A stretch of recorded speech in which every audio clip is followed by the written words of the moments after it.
আসসালামু আলাইকুম। সকালে কেমন আছেন? আশা করি সবাই ভালো আছেন। তো মূলত আজকের ভিডিওটা করা হচ্ছে যারা শহর অঞ্চলে থাকে অথবা যারা প্রবাসে রয়েছে, গ্রামীণ যে ফসল রয়েছে সেটা মূলত ভিডিওতে দেখাবো। এখানে দুইটা ভুট্টা ক্ষেত রয়েছে। তো এইটা হচ্ছে আমার এক ভাইয়ের, আর এইটা হচ্ছে আমার নিজের। তো এটা হচ্ছে একদিন আগে লাগানো, সেই কারণে তাড়াতাড়ি ফুল চলে আসছে। এটা হচ্ছে একদিন পরে লাগানো, এটাই কম আসছে আর কি। তো মূলত ভুট্টা কিভাবে বের হয়, কিভাবে হয়, তো সেটাই দেখাবো। তো কিছুদিন আগে আমি দেখছিলাম যে আমাদের ভুট্টা খেতে মুসি বের হচ্ছে, যে ফলনটা হবে, যেটা থেকে ফল হবে সেই মুসি বের হচ্ছে। মূলত আপনাদেরকে সেটাই দেখাবো। তো চলুন দেখা যাক। তো এইখানে কিন্তু অলরেডি আমরা দেখতে পাচ্ছি যে এখানে কিন্তু বের হচ্ছে। তো আমরা ওই দিকে দেখবো যে এক একটা গাছে কয়টা করে ভুট্টা বের হয়েছে অলরেডি। তো দু একটা গাছে এক দুইটা দেখা যাচ্ছে। তো আমরা একটু ভিতরের দিকে চলে যাব। তো আমাদের যে ভুট্টা ক্ষেতটি রয়েছে এটা মূলত একটু গরু বেশি করা, কারণ এটা হচ্ছে প্রচুর পরিমাণে সার দিয়া, রাসায়নিক সার। তো আমরা এটাই কিন্তু দেখতে পাচ্ছি, এখানে দেখুন যে অলরেডি কিন্তু আমাদের ভুট্টায় দুইটা করে মুচি বের হয়ে গেছে। তো এইভাবে করেই কিন্তু ভুট্টার ফলন হয়। তো আপনাদেরকে একদম ছোট যেটা আছে সেটা দেখাবো। তো সর্বপ্রথম এর পাতার ভিতর থেকে এইভাবে বের হয়, তারপরে কিন্তু এইভাবে ফোটে। আর গাছের উপরে হচ্ছে ফুল হয়, এই যে ফুলটা দেখতে পাচ্ছেন, এটা হচ্ছে মূলত ফুল ভুট্টার। গাছের উপরে হচ্ছে ফুল হয়।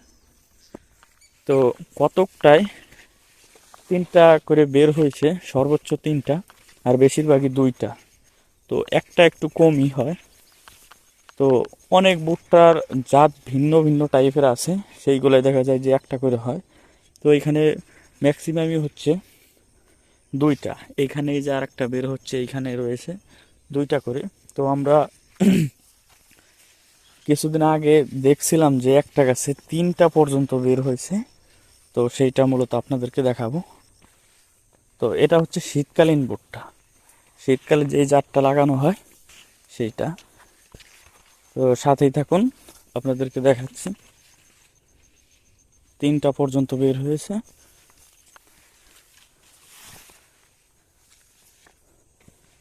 একটু সাথে থাকতে হবে। তো অলরেডি এইখানে কিন্তু আমরা পেয়ে গেছি। এখানে দেখুন প্রচুর পরিমাণে কিন্তু গাছের গ্রোথ রয়েছে। এই গাছটাই কিন্তু দুইটা বের হয়েছে। আর এই গাছটাই দেখুন, এই গাছটাই দেখুন, এই যে একটা বের হয়েছে, তারপরে আর একটা বের হয়েছে, নিচে এই যে আর একটা বের হচ্ছে। তো এখানে দেখুন তিনটা বের হয়েছে অলরেডি। অলরেডি কিন্তু আমরা তিনটা দেখতে পাচ্ছি একটা গাছে। তো ওই ভিতরের দিকেও আমরা দেখতে পাচ্ছি যে দু একটা গাছে তিনটা পর্যন্ত বের হয়েছে। তো ম্যাক্সিমামই হচ্ছে দুইটা করে বের হয়েছে। এখানে দেখুন। তো আমাদের গাছের গ্রোথ কিন্তু মাশাল্লাহ অনেক ভালো, চমৎকার গ্রোথ। প্রত্যেকটা গাছ একদম মোটা, একদম কোনো রকম রোগ বালাই নাই, পোকামাকড়ের আক্রমণ পড়ে নাই। তো এইখানে কিন্তু পাশে কিন্তু আমরা গম ক্ষেত দেখতে পাচ্ছি। এইটা কিন্তু এইখান থেকে কিন্তু গম হয়। এটা হচ্ছে দেশি গম, সেই কারণে হচ্ছে দেখুন যে বাইলগুলা, এটা আমরা গ্রামগঞ্জে বালি বলে থাকি।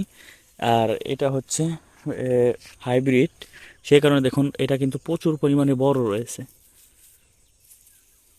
তো এখানে গম রয়েছে, ওই পাশে সরিষা রয়েছে, এবং মুসুরির যে ডাল হয়, এই গাছ থেকে মূলত ডাল হয়।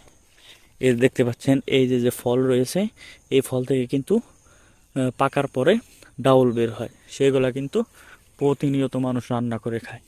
আর ওই পাশে রয়েছে ধনিয়া পাতা, ধনিয়া গাছ, ওইখানে ধনিয়া হচ্ছে। আপনাদেরকে পরের ভিডিওতে দেখানোর চেষ্টা করব। ভিডিওটি এখানেই শেষ করে দিচ্ছি।